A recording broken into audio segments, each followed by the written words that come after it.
बिस्मिल्लाहिर्रहमानिर्रहीम। Rule of law with Sajid Shah में हाजिर खिदमत है। नाज़रीन, आज एक बार फिर बात करेंगे मुल्क की सियासी और मुआशी सूरत हाल के हवाले से। एक तरफ हम देखते हैं कि सियासी सूरत हाल ख़राब से ख़राब तर होती जा रही है। इस वक्त निगरान हुकूमत का सेटअप है जिसकी ज़िम्मेदारी है कि आने वाले 3 माह के अंदर अंदर फ़ौरी तौर पर इलेक्शंस करवाए, जिसमें से तकरीबन 1 माह गुजर भी चुका है। तो क्या हुकूमत की इस वक्त को तैयारी है, इस वक्त तक को तैयारी है, कोई ऐसे हालात नज़र आ रहे हैं कि इलेक्शन हो पाएंगे? और एक और फेज़ है हमारी गुफ्तगू का कि इलेक्शंस इस वक्त जो चूँकि पाकिस्तान पिछले 70-80 सालों से मुश्किल वक्त से गुज़र रहा है और अब भी इस वक्त यकीनन मुश्किल हालात हैं, और इस वक्त क्या पाकिस्तान इस वक्त इलेक्शंस का मुतहम्मिल हो सकेगा? क्योंकि अब हम देख रहे हैं कि जैसे जैसे डॉलर का रेट, पेट्रोल का रेट, गोल्ड का रेट या दीगर जो महंगाई की शरह बढ़ती जा रही है और हमारे ऊपर जो कर्ज़ की शरह बढ़ती जा रही है, तो क्या इस वक्त हम इलेक्शंस पर एक ख़तीर रकम ख़र्च करने के काबिल हैं? इसके साथ साथ जो सियासी सूरत हाल है, हम देख रहे हैं कि एक तसादुम की सूरत हाल पैदा होती जा रही है वक्त गुजरने के साथ साथ, जो कि नहीं होनी चाहिए अनफॉर्चुनेटली। तो उस सूरत में क्या इलेक्शंस जो भी सियासी जमात हार जाती है तो वो एक्सेप्ट करेगी और धांधली का इल्ज़ाम एज़ यूजुअल तो नहीं लगाएगी? तो उस सूरत में सिचुएशन कंट्रोल कैसे होगी? तो एक तो ये चीज़ है, क्या इलेक्शंस हो पाएंगे टाइमली, और क्या इलेक्शंस होने चाहिए या नहीं होने चाहिए, इससे बात करेंगे। इसके साथ साथ बात करेंगे कि इस वक्त जो पाकिस्तान की मुआशी सूरत हाल है वो कैसे कंट्रोल होगी? क्या निगरान सेटअप आने के बाद मुल्क में महंगाई की शरह बड़ी तेज़ी के साथ बढ़ी है और आइंदा आने वाले टाइम में खुदा न खास्ता ख़तरनाक हद तक पहुंच सकती है और इसको किसी तरीके से कंट्रोल किया जा सकता है, या फिर एक बार फिर इलेक्शंस को डिले करके इसको कंट्रोल करने की कोशिश की जाएगी? इन हवालों से बात करेंगे। प्रोग्राम में हमें ज्वाइन किया है साजिद खान तनोली साहब हैं। आप advocate supreme court of Pakistan हैं, member organising committee people's lawyer forum Punjab हैं, और साथ साथ साबिक secretary Rawalpindi district bar association भी हैं। इनके साथ हमें ज्वाइन किया है Nisar Inqalabi, advocate high court, chairman Qaumi Ittehad council. आप दोनों मेहमान को प्रोग्राम में वेलकम कहेंगे। सबसे पहले तनोली साहब, आपसे जानना चाहूँगा इस हवाले से कि अब जो सिचुएशन जा रही है पाकिस्तान की, हम देख रहे हैं निगरान सेटअप अपना काम कर रहा है, तो 2 चीज़ें जानना चाहूँगा आपसे कि क्या इलेक्शंस हो पाएंगे टाइमली, और क्या इलेक्शंस इन सूरत हाल में होने चाहिए नहीं होने चाहिए? तो सबसे पहले बताइएगा कि इलेक्शंस हो पाएंगे या नहीं हो पाएंगे? मेरा ख्याल है, बिस्मिल्लाहिर्रहमानिर्रहीम, पहले तो आपका बहुत शुक्रिया, आपने हमें मौका दिया अपने प्रोग्राम में इज़हार ख्याल करने का। तो जहाँ तक इलेक्शन के होने की बात है, कोई ऐसी रीजनिंग नज़र नहीं आती कि जिससे इलेक्शन ना हो, क्योंकि इलेक्शन कमीशन के पास सिर्फ एक जवाब है इलेक्शन ना कराने का, जिसका वो कह रहा है जी कि हमें हल्का बंदियों में टाइम ज़्यादा लग जाएगा। अच्छा, शायद ये बहुत सारे लोगों को नहीं पता कि जो लेटेस्ट मरदमशुमारी के बाद जो सिचुएशन बनी है उसमें जो सीट्स की जो एलोकेशन है वो चेंज नहीं हो रही, यानी सीट वही रहेंगी जो एज़ पर कॉन्स्टिट्यूशंस हैं जब तक कोई कॉन्स्टिट्यूशनल अमेंडमेंट नहीं होती। ठीक है। और अब हल्का बंदियों में सिर्फ जो है ना, हल्के की जो एक लिमिट्स है, एक यानी हल्का कौमी असम्बली का वो एक ज़िले से बाहर भी जा सकता है। अच्छा। अब उन्होंने एक मैक्सिमम और मिनिमम एक रखनी है कि इतनी एक कौमी असम्बली में, मसलन अगर वो कहते हैं कि 7 लाख पे एक कौमी असम्बली की सीट होगी, तो अगर वो एक्सीड हो जाएगी तो वो दूसरे ज़िले में चली जाएगी। अच्छा, लेकिन सीट वही रहेगी। इसलिए ये काम जो इसमें कॉन्स्टिट्यूशनली परमिटेड है कि आप ये एक्सीड कर सकते हैं? इलेक्शन लॉ में, ये इलेक्शन लॉ में कर सकते हैं। जी, वो बिल्कुल जी, उसके तहत ही है ना सारी। उसकी भी कोई लिमिट है कि यहाँ से लेके यहाँ तक आप कर सकते हैं? 7 लाख जो इस वक्त कराची में भी हम देख रहे हैं वो सिचुएशन है, वो तो इस मरदमशुमारी को मान ही नहीं रहे। हल्का बंदी में जब तब्दीली की गई है वो कहते हैं कि उसमें काफ़ी हद तक उनका मुतालबा ये है कि जो इस वक्त कराची की आबादी है उसकी बुनियाद पे हमारी सीटें बढ़ाई जाएं। अब प्रिंसिपली तो ये मुतालबा दुरुस्त है, लेकिन ये उस वक्त तक नहीं हो सकता जब तक कॉन्स्टिट्यूशनल अमेंडमेंट नहीं होती, क्योंकि कॉन्स्टिट्यूशन ने 273 तादाद बता दिया कौमी, और अमेंडमेंट इस निगरान सेटअप में पॉसिबल भी नहीं है। वो तो लेजिस्लेशन करेगी ना, निगरान सेटअप के पास नहीं, लेजिस्लेशन नहीं है, ये चीज़ मैं कह रहा हूँ। कॉन्स्टिट्यूशनल अमेंडमेंट 2/3 मेजॉरिटी से होती है, तो वो उनका ये मुतालबा अपनी जगह दुरुस्त है। लेकिन ये इलेक्शंस जो है ना, ये होंगे नई मरदमशुमारी पे, लेकिन इसके जो सीट्स एलोकेशन हैं वो वही रहेंगी कि वो जब पार्लियामान दोबारा आता है तो उसमें अमेंडमेंट करके उनकी सीटों की तादाद बढ़ा। ठीक हो गया। तो इनकलाबी साहब ये बताइएगा कि सर तनोली साहब ने कहा कि ऐसी कोई रीज़न नज़र नहीं आ रही है, लेकिन हम देखते हैं मुआशी सूरत हाल जो इस टाइम गंभीर है, तो हम एक ख़तीर रकम दोबारा खर्च करते हैं और हमारी ज़ाहिरी बात है 1 से 2-3 महीने मज़ीद कंपेन चलेगी, इलेक्शंस पे कंपेन चलेगी, एक्सपेंसेस होंगे, तवज्जो हमारी मईशत से हट जाएगी मज़ीद। तो आप नहीं समझते कि सिचुएशन मज़ीद ख़तरनाक हो सकती है? और अगर हम इसको स्टेबल कर लें 2-3-4 महीने में, जैसे एक परसेप्शन आ रहा है, हम देखने में आ रहे हैं कि इस्टेब्लिशमेंट की जानिब से कि किसी भी तरीके से इसको डिले कर लें, तो किसी तरीके से स्टेबिलिटी आ जाती है तो उसके बाद इलेक्शन करवाए जाएँ। शुक्रिया शाह साहब, आपके प्रोग्राम के नाम की निस्बत से, चूँकि रूल ऑफ लॉ आपके प्रोग्राम का नाम है, तो एक मैं पंजाबी कहावत का एक जुमला ऐड करूँगा कि कुछ उंज भी रवां औखियां सन तो कुछ सानू ही मरण दा शौक सी। अर्ज़ ये है कि कुछ तो हमारे पास हालात ऐसे हैं और कुछ हम इलेक्शन जो है वो करवाना नहीं चाहते। ये दोनों चीज़ें आपस में इंटरमिंगल हैं। ठीक, मैं थोड़ा सा चीज़ों को बैकग्राउंड, चूँकि इसके साथ माशी जो सूरत हाल है वो जुड़ी हुई है, ऐसे ही है, उसके उसके बाद साथ पॉलिटिकल स्टेबिलिटी वो जुड़ी हुई है। तो हमने मुल्क की मजमूई माशी और सियासी सूरत हाल को बहुत ही गंभीर करके लोगों को पोर्ट्रे कर रहे हैं, जबकि ये बहुत ही सादा सी बात है। आपके प्रोग्राम के नाम रूल ऑफ लॉ से ही मैं अगर बात शुरू करूं तो पत्थर के ज़माने से लेकर मौजूदा रियासती स्ट्रक्चर जो जिसके अंदर आज हम खड़े हैं, ये सफ़र हमने 2 चीज़ों के अगेंस्ट जब तय किया, एक रूल ऑफ लॉ और दूसरा हमने तय किया फलाह बहबूद, उस खित्ते के अंदर, उस रियासत के अंदर रहने वाले लोगों की फलाह बहबूद। जो रूल ऑफ लॉ है हमने ये देखना है कि अभी तक हम उसके नीचे आए, अपने आप को उसके नीचे समझाए, अगर नहीं समझा तो उसकी क्या वजूहत हैं। तो हमें एक ग्रैंड नेशनल अलायंस इस हवाले से बनाना की ज़रूरत है इस वक्त कि जिसके तहत आम जो पाकिस्तानी शहरी है, जो पाकिस्तान का टैक्स पेयर है, जो अल्लाह के बाद इस खित्ते का मालिक है, उसके पास ये, उसके जहन में ये बात जाए कि यहाँ पे मैं एक ऐसे मुल्क के अंदर रहता हूँ कि जिसके अंदर रूल ऑफ लॉ और बड़े से बड़ा शख्स भी कानून के नीचे है और मैं भी कानून के नीचे हूँ। ठीक है, तो उसका रिश्ता जो रियासत के साथ है एक तो वो मजबूत होगा और वो खुशी से स्टेट के अंदर कंट्रीब्यूट करेगा, टैक्स भी कंट्रीब्यूट करेगा और हर जो चीज़ है वो कंट्रीब्यूट करेगा। ठीक है।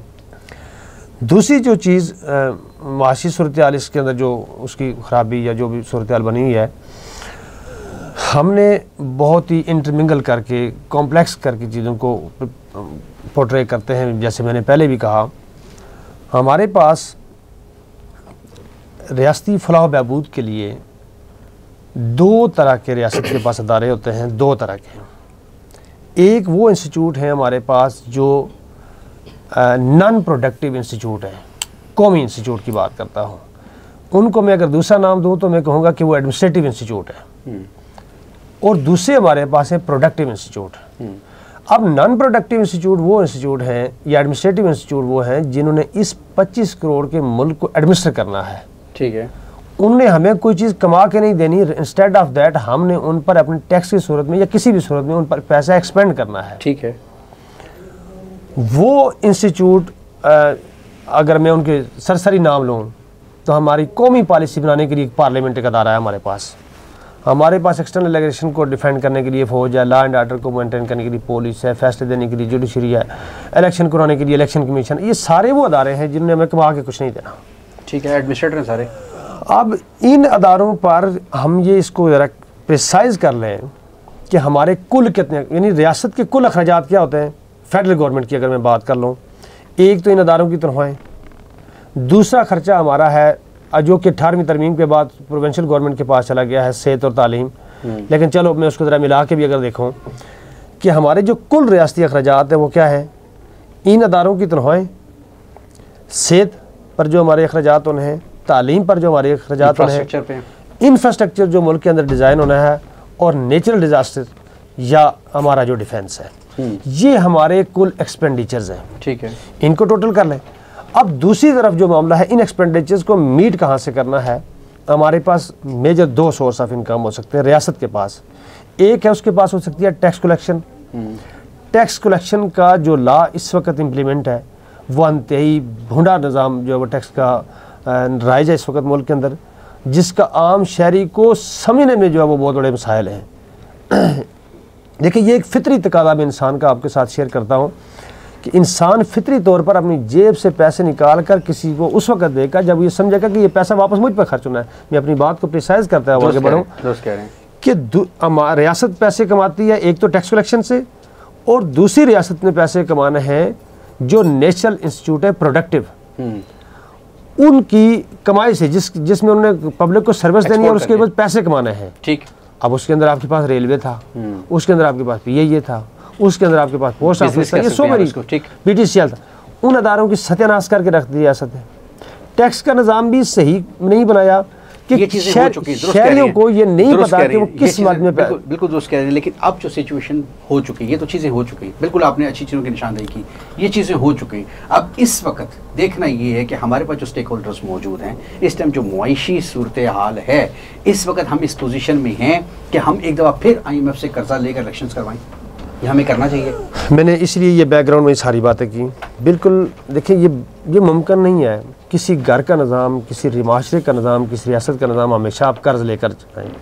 देखिए, लोग नहीं चाहते कि हम कर्ज लें, लोग रियासत के अंदर कंट्रीब्यूट करके उनको ऐसा निज़ाम वजह करें जिसमें वो कंट्रीब्यूट करें। कर्जे लिए हैं, कर्जे लिए हैं, हो चुकी ना। अब देखना ये है कि इस वक्त हमारे पास इतना बजट है, इतना बैलेंस है, हम बिल्कुल हमारे पास इतना बजट है, हम सिर्फ GST के मद में एक साल में 100 खरब रुपया जमा करते हैं। हमारा कुल बजट 144 खरब का है। ठीक हो गया।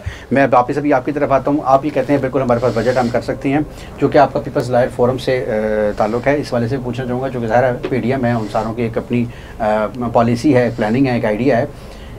आप समझते हैं कि इस वक्त PDM का भी हाथ है, उनकी भी विश है, वो चाहते हैं कि इस वक्त कुछ अर्से के लिए इलेक्शंस को डिले किया जाए, वजूहात डिफरेंट है। देखिए, मैं पहले तो जो इनकलाबी साहब ने बात की उस पर थोड़ी सी एडिशन अगर मुझे आप इजाज़त दें, इलेक्शंस के और मईशत के हवाले से गुजारिश ये है कि ये मईशत जो है ना, ये कभी भी किसी ऑटोमेटिक जादू से ठीक नहीं होती। दुरुस्त है। ये एक लॉन्ग टर्म पॉलिसियों से होती है। बहुत अच्छी बात है।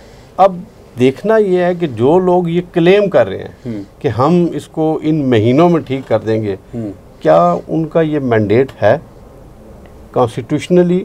वो आया सिर्फ इमरजेंसी नाफज होती है या इमरजेंसी होती है तो किसी भी मदद लेके टारगेट नहीं, अचीव किया जाता है। देखिए, वो उस वक्त होगी जब आप कॉन्स्टिट्यूशन से बाहर जाएंगे। कॉन्स्टिट्यूशन आपको ये अलाउ नहीं कर रहा। इस वक्त जो सेटअप है, जो लोग क्लेम कर रहे हैं, मतलब कुछ हमारे जो इदारों के हेड्स हैं, उनकी तरफ से बातें आ रही हैं कि जी हम मैशत को ठीक कर लेंगे, हम करप्ट लोगों को पकड़ लेंगे। मैं अपनी बात कंक्लूड कर दूँ, सिर्फ 2 जुमलों में। करप्ट को पकड़ लेंगे, टैक्स चोरों को ये कर लेंगे।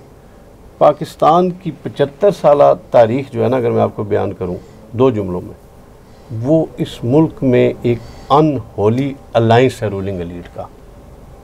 उस रूलिंग एलीट में तमाम लोग, ब्यूरोक्रेट्स, मिलिट्री ब्यूरोक्रेसी, आपकी जुडिशरी, आपकी पार्लियामेंट में जो लोग होते हैं वो, और आपके फ्यूडल लॉर्ड्स और आपके इंडस्ट्रियलिस्ट। ठीक है, लेकिन मैं यहाँ पे एक चीज़ और आपसे पूछना चाहूँगा। मैं सिर्फ एक बात आपसे ये करता हूँ। आज सबसे बड़ा क्राइसिस बताया जा रहा है कि बिजली की फ्यूल प्राइस बढ़ गई है, हम आम आदमी पर टैक्स है। बिजली चोरी इस मुल्क में सबसे ज़्यादा यहाँ का सरमायादार करता है, ये डाटा है। आप कराची में चले गए, ऐसा ही है, ठीक है, उसका बोझ किस पे पड़ रहा है? आम आदमी पड़ रहा है। अब PDM की गवर्नमेंट थी, हमारी पार्टी थी उसमें, लेकिन मैं एक बात ये करता हूँ, जब आपने ये कहा जी कि इमरान खान की गवर्नमेंट ने ये इकोनॉमिकली चीज़ें तबाह कर दी, क्या वो जो माशी इस्लाहत का पैकेज था उसमें 1 साल के अंदर जितनी रूलिंग एलीट थी उसने कोई अपने पर्क्स एंड प्रिविलेज पर कोई कट लगाई? नहीं लगाई। हमने अभी कल खबर पड़ी कि हमारे हायर जुडिशरी के जजेस साहिबान को विदाउट इंटरेस्ट कर्जा दिया जा रहा है। एक गरीब आदमी लाख रुपया लेता है तो हाउस बिल्डिंग फाइनेंस कॉर्पोरेशन वाले उसका घर मॉडगेज वो करवा लेते हैं, ऑक्शन करवा लेते हैं। क्वेश्चन ये है कि ये सारी चीज़ें सिर्फ बयानों से नहीं है। हमने ये भी देखा IMF से जैसी इंस्टॉलमेंट आई है, कर्ज आया तो AC और DC को जो है वो ये प्रैक्टिकली करने से होगा। दी गई है, नई गाड़ियां दी गई हैं, सिस्टम से बाहर निकल के कभी नहीं होगा। कह रही हैं, लेकिन हम ये देखते हैं कि 5 साल के अंदर सवाल किया PDM वाला, अब उसका मैं आपको जवाब दे दूँ। मुझे PDM का नहीं पता, पाकिस्तान पीपल्स पार्टी एक दिन भी इलेक्शन के डिले के हक में नहीं है, क्योंकि कॉन्स्टिट्यूशनल अलाउ ही नहीं करता। ऐसा नैरेटिव क्यों नहीं आ रहा? आया। सबसे अभी पहला तो खामोशी इख्तियार की जा रही है, क्योंकि जो हालात पैदा किए जा रहे हैं इस टाइम सिर्फ इमरान खान साहब की जानिब से या पाकिस्तान तहरीक इंसाफ की जानिब से जोर लगाया जा रहा है कि किसी भी तरीके से इलेक्शन होने चाहिए। नहीं, इमरान खान साहब की तरफ से दबे लफ्जों में कहा जा रहा है। ओपनली अगर किसी ने कहा है, वो सिर्फ पीपल्स पार्टी की लीडरशिप ने कहा है कि हम 90 दिन के एक दिन के ऊपर इलेक्शन पे कंप्रोमाइज नहीं करेंगे। और आपने देखा उस बयान के बाद स्ट्रेटजी होगी, क्या पीडीएम से अलग हो जाएंगे? क्योंकि इस टाइम तो नून लीग को भी देख रहे हैं। पीडीएम तो ऐसा तो है, अभी तो वो ऐसी अनाउंसमेंट नहीं हुई ना। नहीं, मैं आपको ये बताऊं कि पहले भी वो पीडीएम का ऐसा नहीं थे, उस गवर्नमेंट का ऐसा। पीडीएम के अलायंस में पीपल्स पार्टी शामिल नहीं है, ये आप करेक्ट कर लें इसको। पहले भी नहीं थी, जब वो निकल अब पीडीएम में उस वक्त जब महंगाई का मार्च आया था और बाकी सारी चीजें। पीडीएम के अंदर मुस्लिम लीग नून है, जेयूआई है और छोटी छोटी जमातें हैं। पीपल्स पार्टी पीडीएम का हिस्सा नहीं है, उस गवर्नमेंट का हिस्सा थी, गवर्नमेंट का तो उस गवर्नमेंट का हिस्सा थी।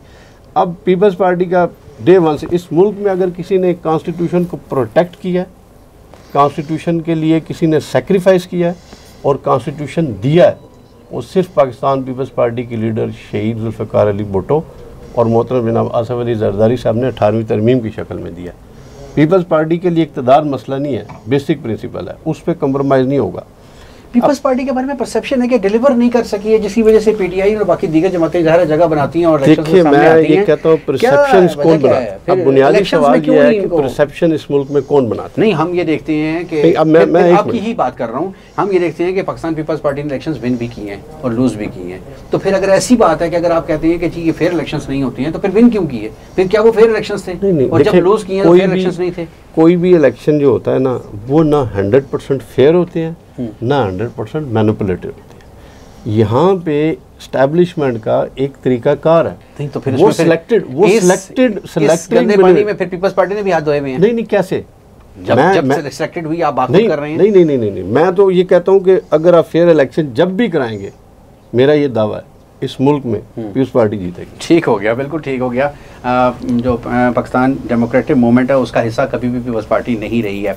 अच्छा इनकलाबी साहब, आपसे यहीं से पूछना चाहूँगे इस हवाले से कि अभी हम देख रहे हैं सिचुएशन के इमरान खान साहब के हवाले से। एक तरफ तो वो पॉपुलैरिटी उनकी बढ़ती जा रही है, जैसे जैसे वक्त गुजर रहा है पॉपुलैरिटी बढ़ती जा रही है। हम ये भी देख रहे हैं कि खदशात हैं कि इलेक्शन डिले करने की एक वजह जो बात सामने आ रही है, जो परसेप्शन है कि वो ये भी वजह है कि इनकी पॉपुलैरिटी किसी तरीके से कम की जाए और उसके लिए सियासी बुनियादों पर इमरान खान साहब के खिलाफ केसेस बनाए जा रहे हैं, करप्शन के केसेस बनाए जा रहे हैं, जो किसी हद तक प्रूव भी हो चुका है, उसमें सजा में वो अंदर भी हैं।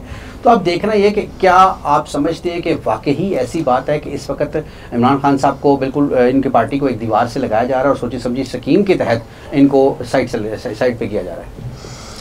कौमी नर्सरी से लीडरशिप इस मुल्क में कभी भी नहीं बनने दी गई। कौमी नर्सरी में दो जगहों को कहता हूँ, वार्ड यूनियन काउंसिल और तलबा तंजीम है। यहाँ से दो जगह हैं जहाँ से लीडरशिप ऊपर कौमी लेवल पर आती है, पूरी दुनिया में इसी तरह है। इमरान खान साहब के हवाले से तो मैं एक बात करूँगा कि उनकी सबसे ज़्यादा इस मुल्क के अंदर जो कंट्रीब्यूशन है, उन्होंने इस मुल्क से रिस्पेक्ट का कल्चर ख़त्म किया। इस मुल्क से जो एक अफ़ाम व तफ़हीम का जो एहतराम का जो कल्चर होता है, जो सुलहजोई से इस मामलात को सेटल करने का एक तरीक़ाकार होता है मुल्क की सियासी सूरत हाल के अंदर, उस कल्चर को ख़त्म किया उन्होंने। और मैं उनकी पॉपुलैरिटी की वजह दो आपको बयान करूँगा। जी।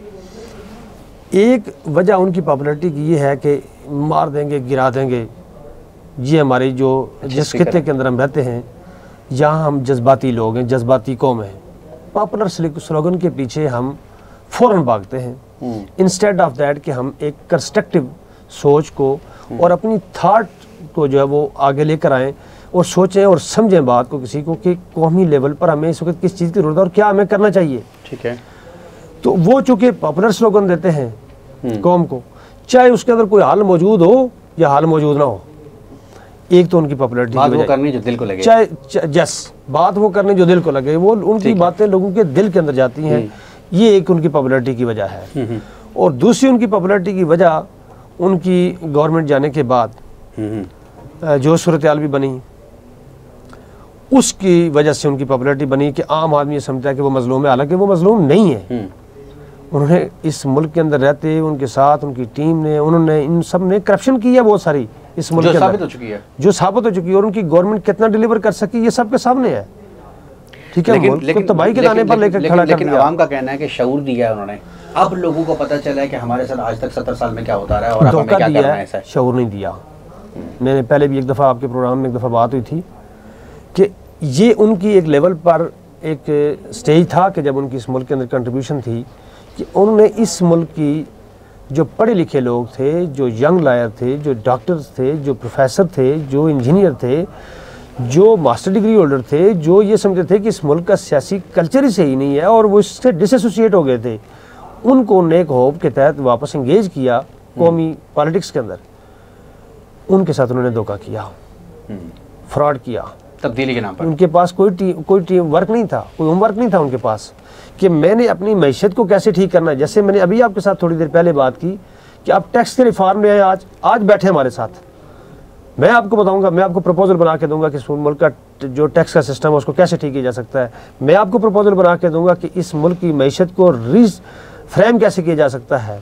ये कर्जों पे तो नहीं सिस्टम चल सकता। लोग भी तंग आ चुके हैं। और दूसरी बात, तब्दीली के नाम पर तो लोगों ने इनको साथ दिया, लेकिन इससे पहले जो कुछ हुआ दूसरी तमाम सियासी जमातों ने, दीगर मैं खास तौर पर इस अपनी आवाम से ख़ास तौर पर मुखातब होकर एक गुजारिश करना चाहता हूँ कि इस कायनात का सबसे बड़ा इनकलाब और इस कायनात का सबसे बड़ा सच अल्लाह के रसूल सल्लल्लाहु अलैहि वसल्लम है। मुझे आप बताएं कि नबी पाक सल्लल्लाहु अलैहि वसल्लम ने क्या कोई भी अपनी जो तालीमात थी वो अपने ज़ोर से, जबर से, तशद्दुद से उसको अप्लाई किया या उसको उन्होंने अपने करैक्टर बिल्ड किया? बिल्कुल ठीक। एक ऐसा निज़ाम वजह कि जिसकी तरफ लोग खींचे चले आए।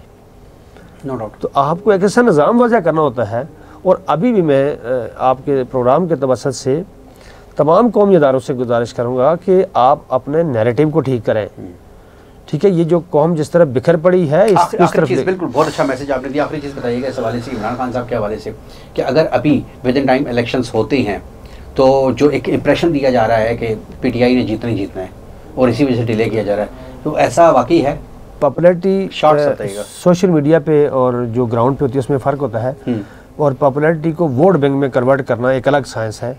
इस वक्त वो इस पोजीशन में नहीं है कि अपनी पॉपुलैरिटी को वोट बैंक में कन्वर्ट कर सके। ठीक हो गया। तो साहब, आपसे आखिरी चीज़ पूछना चाहूँगा। इस वक्त नवाज शरीफ साहब के बारे में कहा जा रहा है कि कमिंग मंथ में वो आ रही हैं, उनकी पॉसिबिलिटीज़ है। आप समझते हैं कि वो आते हैं? तो आप चूँकि लॉयर भी हैं, इस वाले से भी आपसे पूछना चाहिए, तो उन पे जो ऑलरेडी केसेस हैं वो ऑलरेडी केसेस ख़त्म हो जाएंगे और वो फिर एक दफ़ा इस पोजीशन में होंगे कि इलेक्शन लड़ा जाए और इलेक्शन आगे कंटिन्यू किया जाए, तो वो केसेस का उनका क्या बनेगा? देखिए, उनका जहाँ तक ये बात है कि मियाँ साहब अगर आते हैं तो उनकी जो वो डिसक्वालिफिकेशन वाली है, वो तो जो अमेंडमेंट पड़ी हुई है सुप्रीम कोर्ट में केस हुआ जो लेजिस्लेशन ने अमेंडमेंट कर दी कि लाइफ टाइम ख़त्म कर दिया उन्होंने। 5 ईयर थी, और वो भी थी भी अनकॉन्स्टिट्यूशनली। कहीं भी ये नहीं है कि आप लाइफ टाइम किसी को डिस्क्वालीफाई कर सकते हैं एज पर लॉ। ठीक है, वो कोर्ट ने उसको इंटरप्रिटेशन कर दी। बाकी उनकी अपीलें हैं, या एक अपील में तो वो बरी हो चुके हैं और दूसरे में वापस आएंगे, तो प्रोसीड उसको फेस करेंगे। मैं ये बात करना चाहता हूँ कि जो इनकलाबी साहब ने बात की, ओवरऑल इमरान खान साहब के हवाले से आपने बात की, उसमें मैं देखे गुजारिश ये आपने कहा कि शऊर दिया। अब शऊर की डेफिनेशन मैंने नहीं कहा, लोग कहते हैं। मैं आपने लोगों की बात शऊर किसे किया जा रहा है? शऊर क्या वल्गैरिटी को आप शऊर कहेंगे? क्या इनटॉलरेंस क्रिएट करने को शऊर कहेंगे? क्या दूसरे का नुक्ता नज़र ना सुनने को शऊर इसका नहीं है। शऊर ये है कि आप सबसे पहले समाज को तो समझें, माशरे को समझें, और वो साइंस है। समाज को समझने की साइंस के इल्म को शऊर की तरफ ले जाना, वो शऊर है। वो सिर्फ इस मुल्क में पाकिस्तान पीपल्स पार्टी की क़यादत ने, शहीद जुल्फ़िकार अली भुट्टो ने इस मुल्क में पहली दफ़ा लोगों को शऊर दिया कि जब ये पता चला कि ये अवाम जो कीड़े मकोड़े हैं इनका हक़ हुक्मरानी है, और वो तस्लीम हुआ। और आज भी हम ये कहते हैं कि और कोई रास्ता नहीं है, कोई शॉर्टकट नहीं है। ये जितनी बातें हो रही है ना मैशत की, ये सब बातें हैं। बुनियादी बात यह है कि दुनिया में आप उठा के देखें, इस वक्त जो बड़ी मैशतें खड़ी हैं ना, वो वही हैं जो प्लान्ड इकॉनमी थी। आप भुट्टो साहब की वो जो बुनियादी पॉलिसी थी मैशत को ठीक करने की, उसके ख़िलाफ़ एक प्रोपेगेंडा किया। हमने नेशनलाइज इदारे ख़त्म किए, हमने कहा जी उसके मुकाबले में प्राइवेटाइजेशन बड़ी अच्छी है। प्राइवेटाइजेशन का नतीजा ये हुआ कि तमाम बड़े जो सनतकार हैं उन्होंने बड़े बड़े बैंक, बड़े बड़े इदारे लिए और आज भी गवर्नमेंट के पैसे नहीं दिए। मतलब पीटीसीएल की मिसाल है, मुशर्रफ साहब के दौर में पीटीसीएल बिका और पीटीसीएल का आज भी 70% पैसा नहीं दिया गया। इसी तरह आज भी मियां मंशा साहब के हवाले से बात हो रही है कि उन्होंने आज भी गवर्नमेंट, लेकिन इससे मेरा थोड़ा सा इख्तिलाफ भी है, आपसे फिर नेक्स्ट प्रोग्राम में इंशाल्लाह बात करेंगे, क्योंकि हमने देखा पीटीसीएल की कारकर्दगी बेहतर हुई है। हमने देखा रेलवे जिस हद तक प्राइवेटाइजेशन हुई है उसकी कारकर्दगी उस हद तक बेहतर हुई है, क्योंकि कंपटीशन हुआ है। उसमें प्राइवेटाइजेशन का रोल नहीं है, उसमें प्राइवेटाइजेशन नहीं है। क्वेश्चन ये है कि आप उसके अंदर लोगों को पार्टिसिपेट कितना करवाते हैं। देखिए, जो वहाँ पे काम करने वाला वर्कर है उसको जब ये सेंस नहीं होगा कि इस इदारे की पार्टिसिपेशन में और इसके प्रॉफिट में, अगर वो एक प्राइवेट, और ये काम पाकिस्तान पीपल्स पार्टी ने पिछली गवर्नमेंट में पहली दफा किया कि जो भी पब्लिक प्राइवेट एंटरप्राइजेस हैं उनके प्रॉफिट में 12% जो है ना वो वहाँ के मजदूरों को शेयर दिया। अब जब उसको ये पता चलेगा कि मुझे सिर्फ तनख्वाह नहीं मिलनी 20,000, मेरा इसमें हिस्सा है, तो वो लगन से काम भी करेगा और वो उसका रिजल्ट भी ठीक होगा। एक जुमला इसमें मैं अगर तो ऐड ऑन कर दूं कि प्रोडक्टिव इंस्टीट्यूट को जब आप प्राइवेटाइज करेंगे तो आपकी इनकम कहाँ से आएगी?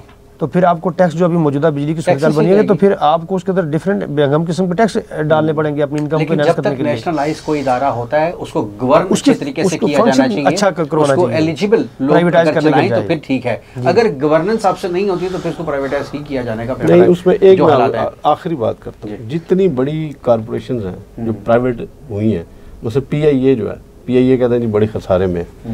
अब PIA की जो मैनेजमेंट है वो तो बहुत पढ़ी लिखी है, बड़ी हाईली क्वालिफाइड है, लाखों रुपए का वो पैकेज भी ले रहे हैं। इसी तरह बाकी इदारों की, तो उनकी जो खसारे की क्या वजह है? अगर एलिजिबिलिटी का ये म्यार है, ये नहीं है म्यार ये है कि लोग उसके अंदर पार्टिसिपेट करें, वो उस इदारे के अंदर अपना हिस्सा, वहाँ का वर्कर, अवाम उन इदारों को अपना तस्लीम करें। जब आप एक एलिनेशन बनाएंगे, लोग ये समझेंगे कि इस बैंक का प्रॉफिट तो जा रहा है सारा मालिक के हक में, तो मुझे तो 30,000 तनख्वाह मिल रही है, उसने गड़बड़ भी करना, काम ऐसे ही करना। ठीक है, वो गवर्नेंस इसी में बिल्कुल ठीक है। आप दोनों मेहमानों को तशरीफ रखने का बहुत शुक्रिया। जी नाज़रीन, इस सारी गुफ्तगू का जो लब्बे लबाब है वो यही समझ आया कि पाकिस्तान को गवर्न करने के लिए हमें किसी ईमानदार शख्स की या अच्छे स्पीकर की ज़रूरत नहीं है, बल्कि ऐसे शख्स की ज़रूरत है जो प्रैक्टिकल बात करे, जो कुछ डिलीवर कर सके। हमने पिछले 70 या 75 सालों में देखा कि डिलीवरी चूँकि नहीं हो सकी, इसलिए आने वाला शख्स अच्छी स्पीच करके, अच्छे नारे लगा के, लोगों के दिल पे लगने वाली बातें करके अपनी जगह बनाने की कोशिश करता है और फिर अपना हिस्सा लेके साइड पे हो जाता है।